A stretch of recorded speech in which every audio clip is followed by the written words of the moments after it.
మన ప్రభువైన యేసుక్రీస్తు నామమున మీ అందరికీ నా శుభవందనాలండి. ఈరోజు దేవుని వాగ్దానము యెషయా గ్రంథం 61వ అధ్యాయము 7వ వచనము. మీ అవమానమునకు ప్రతిగా రెట్టింపు గంతనందుదురు, నిందకు ప్రతిగా తాము పొందిన భాగము అనుభవించి వారు సంతోషింతురు.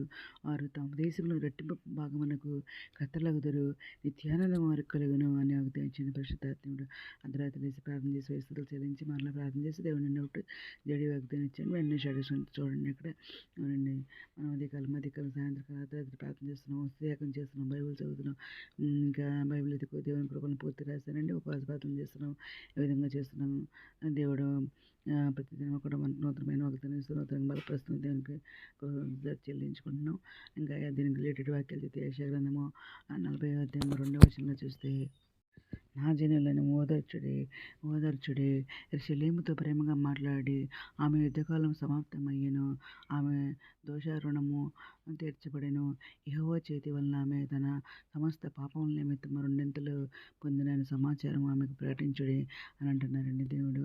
ఇంకా యెషయా గ్రంథం 6వ అధ్యాయము 19, 20 వచనంలో, ఇక మీదట సూర్యుని ప్రకాశము నీకు వెలుగుగా ఉండదు, నీకు వెలుగిచ్చుటకై చంద్రుడు ఇకను ప్రకాశింపడు. యెహోవాయే నీకు నిత్యమైన వెలుగవును, నీ దేవుడు నీకు భూషణముగా ఉండను. నీ సూర్యుడు ఇంకా అస్తమింపడు, నీ చంద్రుడు క్షీణింపడు. యెహోవాయే నీకు నిత్యమైన వెలుగుగా ఉండను, నీ దుఃఖతములు సమాప్తములగును అని కూడా మాట్లాడుతున్నారు దేవుడు. ఇంకా జకర్యా 9వ అధ్యాయము 12వ వచనంలో చూస్తే, బంధకములలో పడి ఉండియు నిరీక్షణ గల వారలారా, మీ కోటను మరలా ప్రవేశించుడి, రెండంతలుగా మీకు మేలుకు చేసేదనని నేను మీకు తెలియజేయుచున్నాను అని చెప్పేసి దేవుడు మాట్లాడుతున్నారు. ఇంకా మత్తయి సువార్త 13వ అధ్యాయము 12వ వచనంలో చూస్తే, కలిగిన వానికి ఇయ్యబడను, వానికి సమృద్ధి కలుగును, లేని వానికి కలిగినది వాని యొద్ద నుండి తీసేయబడును. మరియు వారు చూచుచుండియు చూడరు, వినుచుండియు వెనుకయు గ్రహింపుకు ఉన్నారు అని చెప్పేసి అంటున్నారన్నమాట దేవుడు.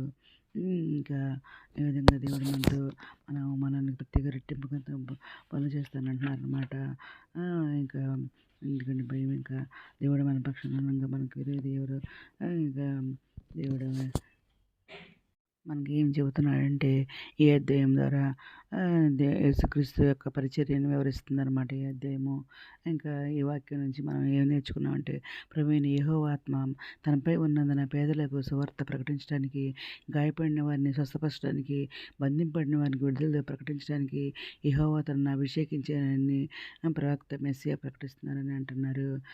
ఇంకా ఈ వాక్యం నుంచి మనం నేర్చుకున్నది అదేంటంటే, ఈ వాగ్దానం దేవుని ప్రజలు అనుభవించిన శ్రమలు, అవమానాలు మరియు శోకాల నుండి విముక్తి పొంది దేవుని కృపలో గొప్ప ఆశీర్వాదాలు, మహిమ చూస్తామని చెప్పేసి దేవుడు ఈ వాక్యం చెబుతుందన్నమాట.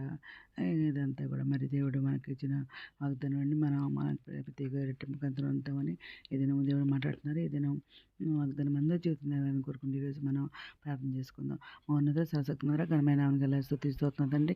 ఎంతమైతే ప్రపంచంలో ప్రతి ఒక్క బిడ్డని పేరు పేరు జ్ఞాపకం చేసుకోండి అయినా. ప్రతి ఒక్క బిడ్డ అవసరం తగ్గండి, అక్కడ కోరికలు తెచ్చండి. బిడ్డల మధ్య శైలి దేవుని విద్యకులకు ఉద్యోగాలు తెచ్చండి. ఆదిపిస్తున్నకు ఆర్థిక సాయం తెచ్చండి. అనారోగ్యమైన స్వస్థపరచండి. వేదన దుఃఖం ఓదార్చండి. కుంగిన వారు లేతండి. రక్షణ తెచ్చండి. ఎవరిని బలపరచండి. ఎవరి కాలం మీరు కాడు మీద కృప చూపండి. మీ దొరకరాన్ని మీరు ఇష్టం మీద సిద్ధపడ్డ కృప చూపమని ఎంత బిడ్డలు ఉండే భాగం తెచ్చేమని మా ప్రభు పేరు యేసుక్రీస్తు పరిశుద్ధమైన నామమున అడిగి పెట్టుకుని ప్రార్థిస్తాం తండ్రి. ఆమె మీ అందరిని